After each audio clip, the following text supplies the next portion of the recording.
सुस्वागतम प्यारे बच्चों। भवतां सर्वेषां संस्कृतभाषायाः NCERT SCERT CBSE द्वादशवर्गस्य पाठ्यक्रमे द्वादशवर्गे भवन्तः भास्वती इति पुस्तकं पठन्ति। अद्य अहं डॉक्टर तरुणा सिंह भवतां कृते द्वादशः पाठः विद्यास्थानानि इति पाठयिष्यामि। द्वादशः 12 पाठः लेसन विद्यास्थानानि, विद्या के स्थान।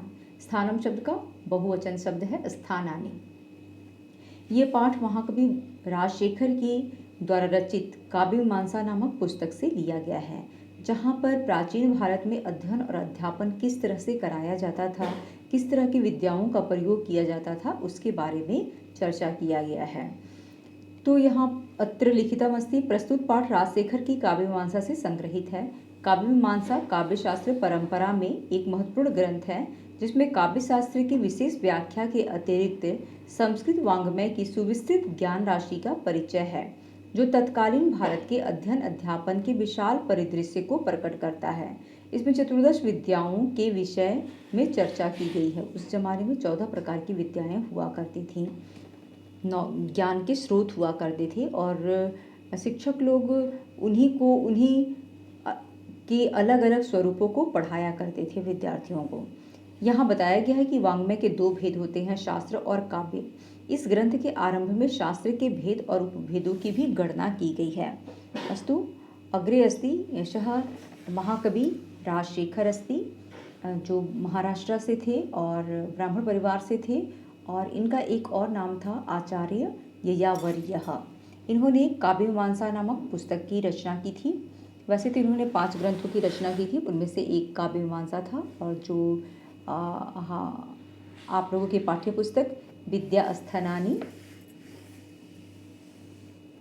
आपके पाठ्य पुस्तक भास्वती के चैप्टर विद्यास्थानानि में लिया गया है। यहाँ पर विद्यास्थानानि पाठ में कुछ जो टॉपिक्स जिन टॉपिक्स की चर्चा की गई है, उसको यहाँ पे संक्षिप्त रूप में लिखा गया है, उसको भी समझते हैं। वाङ्मय 2 प्रकार के हैं, शास्त्र और काव्य। शास्त्र के 2 प्रकार हैं, अपौरुषेय और पौरुषेय। अपौरुषेय जो किसी भी पुरुष के द्वारा नहीं रचित हो, पौरुषेय जो पुरुष के द्वारा रचित हो। अपौरुषेय श्रुति ग्रंथ हैं। श्रुतियाँ भी 2 प्रकार की हैं, मंत्र और ब्राह्मण। मंत्र वेदों को कहते हैं। वेद 4 प्रकार के हैं, ऋग्वेद, यजुर्वेद, सामवेद और अथर्ववेद। इन चारों वेदों के 4 उपवेद हैं, इतिहास वेद, धनुर्वेद, गंधर्ववेद और आयुर्वेद। वेदों के 6 अंग हैं, शिक्षा, कल्प, व्याकरण, निरुक्त, छंद और ज्योतिष। पौरुषेय शास्त्र ग्रंथ हैं, पुराण, आन्वीक्षिकी, मीमांसा, स्मृति, मंत्र। काव्य के 2 प्रकार हैं, दृश्य काव्य और श्रव्य काव्य। दृश्य काव्य के अंतर्गत आते हैं नाटक, प्रकरण, भाण, व्यायोग, समवकार, डिम, इहामृग, अंक, विधि, प्रहसनम। ये नाटकों के अलग अलग प्रकार हैं, काव्यों के रचने के अलग अलग प्रकार हैं। श्रव्य काव्य रामायण, शिशुपाल वधम, रघुवंश आदि काव्य आते हैं। यहाँ पर शब्दार्थ दिया गया है, शब्दार्थों को हम थोड़ा सा समझ लेते हैं। वाङ्मयम वाणी प्रपंच, काव्य के रचने का भाव, जिनको शब्दों में पिरोया जाता है, उसको कह रहा है वाणी प्रपंच। उभयथा द्विधा 2 प्रकार वाला। अपौरुषेयम पुरुषेण न निर्मितम, जो किसी भी पुरुष के द्वारा नहीं रचित। पौरुषेयम पुरुषेण निर्मितम, जो पुरुष के द्वारा रचित है। विवृतम सम्यक निरूपितम, ठीक प्रकार से वर्णित। क्रियातंत्रः कर्मकांड, कलापः कर्मकांड। सार्ववर्णिकः सर्वेषां वर्णानां कृते उपयुक्तः, सभी वर्णों के लिए उचित। ययावर्यः राजशेखर का दूसरा नाम। सुवर्णा खगौ 2 पक्षी, सयुजा सहचरों एक साथ रहने वाले। परिशस्व जाते आलिंगन करते हैं, निवास करते हैं। पिपलम फलम फल। अनशनन अखादन न खाता हुआ। अति खादती खाता है। अभिचाकर्षिति प्रकाशित होता है। निष्पत्ति उत्पत्ति। निर्णयिनी निर्णयिका निर्णय करने वाली। आपशली नाम नाम का। अधितानां पठितानां पढ़े हुए का। अन्वख्यानम प्रकृति प्रत्यय विभाजन, प्रकृति प्रत्यय विभाग द्वारा शब्दार्थ ज्ञान। पुरस्तात् पूर्वम आख्यानम प्रवचन कहना। उपनिबंधम संग्रहण करना। परिक्रिया यत्र एक नायकेन संबद्धा कथा वर्णिता, जहाँ एक नायक से संबंधित कथाओं का वर्णन किया गया, जैसे रामायण ग्रंथ, और वहाँ पे श्री राम जो हैं वो एक नायक हैं। पुराकल्पः यत्र बहु नायक संबद्धा कथा, जहाँ पे अनेक नायकों से संबंधित कथाएं हैं, जैसे महाभारत, अर्जुन, कृष्ण, कर्ण, ऐसे अनेक नायक थे वहाँ पे। विवेत्री विवेचन करने वाली, ऐसा। अस्तु अत्र द्वादशः पाठः विद्यास्थानानि है। यहाँ पे संस्कृत में क्या लिखा हुआ उसको पढ़ते हैं। यह ही वाङ्मयम् उभयथा शास्त्रम काव्यम च। यहाँ पर वाङ्मयम् उभयथा, वाङ्मय जो है दो प्रकार का है, शास्त्रम काव्यम च, शास्त्र और काव्य। शास्त्रम द्विधा, शास्त्र दो प्रकार के हैं, अपौरुषेयम पौरुषेयम च, अपौरुषेय और पौरुषेय के रूप में। अपौरुषेयम श्रुति ही है, श्रुति ग्रंथ को कहते हैं अपौरुषेयम। श्रुति पुनः द्विधा, श्रुति भी दो प्रकार के हैं, मंत्रः ब्राह्मणम च, मंत्र ग्रंथ और ब्राह्मण। विवृत क्रियातंत्रः मंत्रः, विवृत अच्छी तरह से, क्रियातंत्रः कार्यों के तंत्र को हम मंत्र कहते हैं, कार्यों को करने की पद्धति को बताने वाले को हम मंत्र कहते हैं। मंत्राणाम स्तुति निंदा व्याख्यान विनियोग ग्रंथो ब्राह्मणम। मंत्रों का स्तुति प्रशंसा निंदा व्याख्यान और विनियोग करना वाले ग्रंथ को हम ब्राह्मण ग्रंथ कहते हैं। ऋग यजुर सामवेदस्त्रयी, ऋग यजुर और सामवेद ये तीन वेद हैं। अथर्ववर्णश्च तूर्यः, तूर्यः चौथा अथर्ववर्णः, अथर्ववेद को माना जाता है। यहाँ पे चार्ट दिया हुआ है, इस चार्ट के द्वारा हम समझते हैं कि इस पाठ में किन विषयों की चर्चा की गई है। वाङ्मय दो प्रकार के हैं, शास्त्रम और काव्यम, शास्त्र और काव्य के रूप में। शास्त्र अपौरुषेय और पौरुषेय के रूप में दो प्रकार के हैं।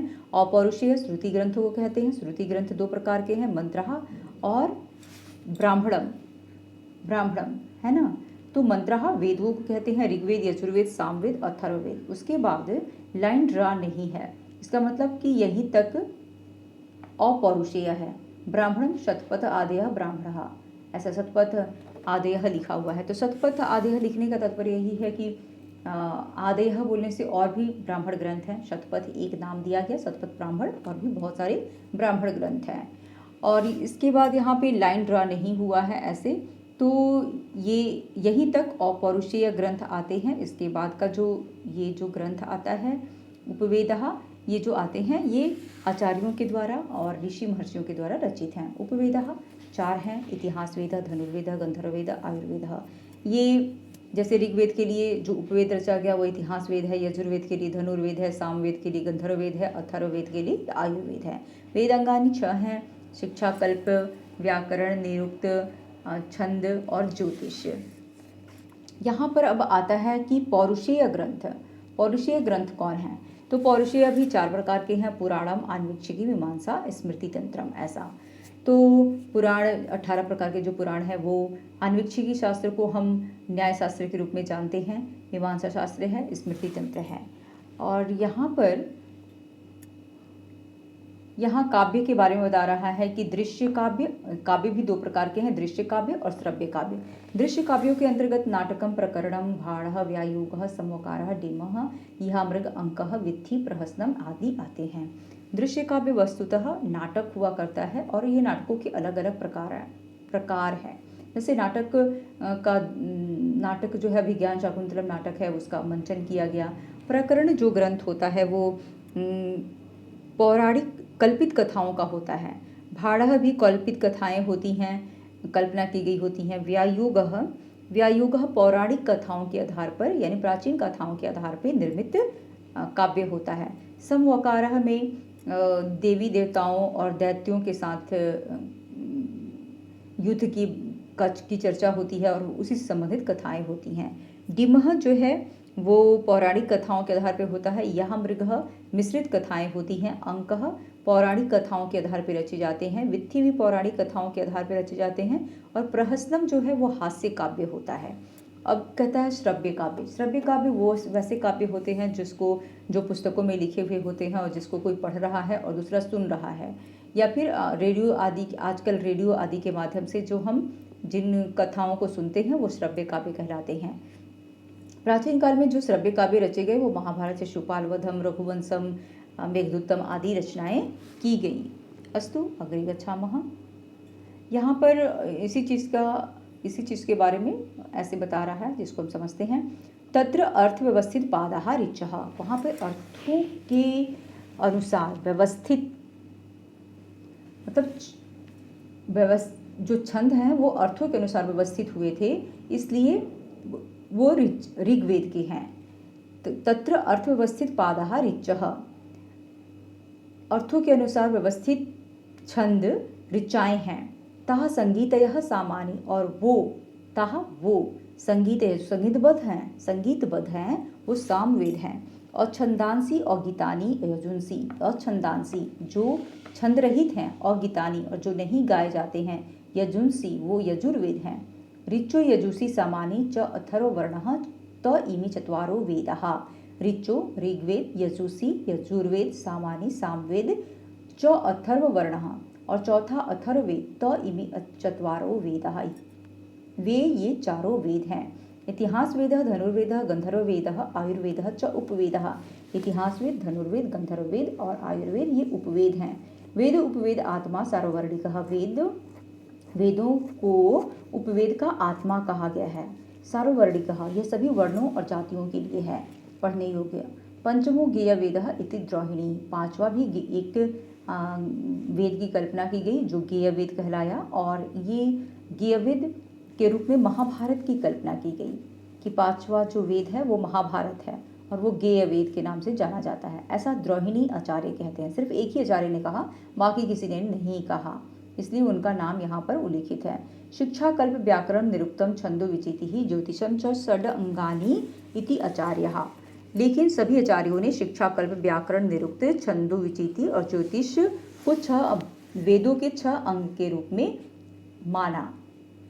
उपकारकत्वात् अलंकारः सप्तम अंगम इति यावरीयः। ये यावरीय आचार्य अर्थात राजशेखर आचार्य जो हैं वो अलंकार शास्त्र को भी वेदों के 6ठे अंग के रूप में मानते हैं, क्योंकि ये काव्यों का उपकार करता है। अलंकार शास्त्र उसको सुंदर बनाता है, इसलिए। ऋते च तत्स्वरूप परिज्ञानात् वेदार्थानवगतिः, कह रहा है कि ऋते च इसके अतिरिक्त तत्स्वरूप उसके स्वरूप को परिज्ञानात् जानने से ही वेदार्थानवगति वेदों के स्वरूप को हम समझ सकते हैं। जैसे द्वा सुपर्णा सयुजा सखाया समानं वृक्षं परिसस्व जाते तयोः अन्यः पिपलं स्वादवती अनशननं अभिचकाशीति। तो कह रहा है कि द्वा सुपर्णा, 2 प्रकार के 2 सुपर्णा पक्षी, सुंदर पक्षी, सयुजा सेम उम्र वाले सहचर, सखाया मित्र, समानम वृक्षम परिसस्व जाते एक ही वृक्ष पर निवास करते हैं। तयोः अन्यः पिपलम स्वादवती, तयोः उनमें से अन्यः एक पिपलम फल के स्वादवती स्वाद को लेता है, खाता है। अनशनन्यः अभिचाकशिति और दूसरा जो है अनशनन नहीं खाता हुआ भी अभिचाकशिति उसके स्वाद को अनुभूत करता है, प्रकाशित होता है। ठीक वैसे ही 6 प्रकार के वेदांगों को यदि हमने अध्ययन कर लिया तो वेदों के गूढ़ अर्थ को हम समझ जाते हैं और उससे अपने जीवन को प्रकाशित कर पाते हैं। ठीक वैसे ही दूसरा पक्षी जो है वो फल को नहीं खा रहा है, लेकिन उसका सहचर फल को खा रहा है, इसलिए वो स्वाद को अनुभूत कर रहा है। वैसी कल्पना विद्या के क्षेत्र में की गई है। तत्र वर्णानाम स्थान कर्ण प्रयत्नादि भी निष्पत्ति निर्णयनी शिक्षा। तत्र वहाँ पर वर्णानाम वर्णों के स्थान कर्ण प्रयत्नादि भी, स्थान कर्ण प्रयत्न आदि की निष्पत्ति उत्पत्ति कैसे हुई इसके निर्णय करने वाले को शिक्षा ग्रंथ कहते हैं।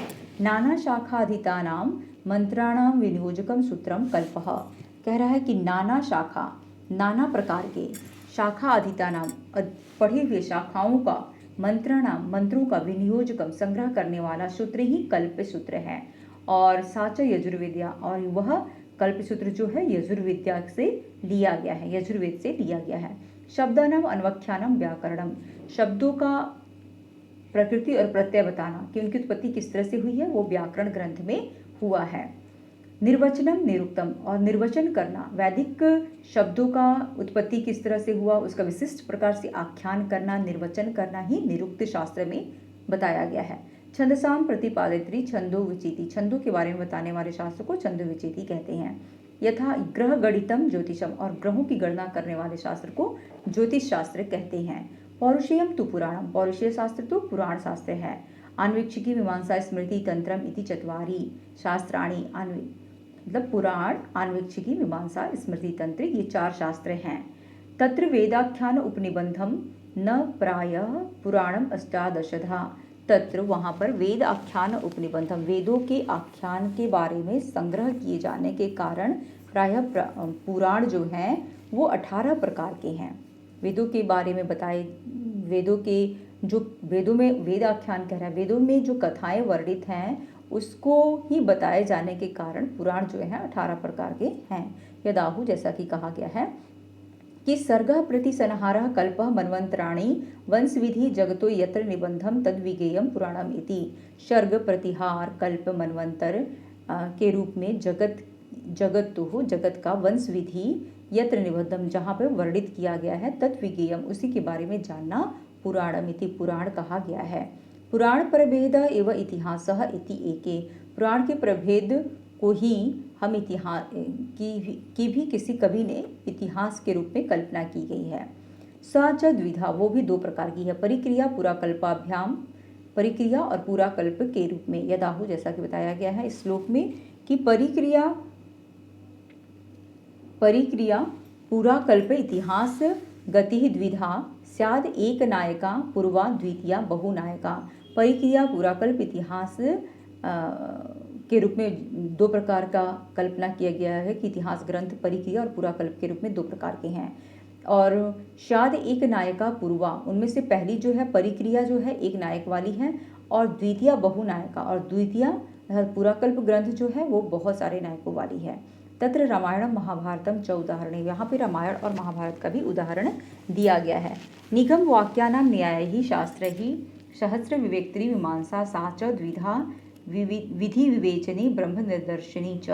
निगम वाक्यानाम, निगम वाक्यों का, निगम अर्थात वैदिक वाक्यों का, न्याय ही न्याय शास्त्र के द्वारा, सहस्र विवेक्त्री मीमांसा हजारों प्रकार से अनेक प्रकार से विवेक्त्री विवेचन करने वाले शास्त्र मीमांसा शास्त्र है। साच द्विधा, और वो भी 2 प्रकार की, विधि विवेचनी ब्रह्म निदर्शनी च। विधि विवेचनी विधि का अर्थात नियमों का विवेचन करने वाली, और ब्रह्म निदर्शनी ब्रह्म के बारे में निर्देशन करने वाली, बताने वाला।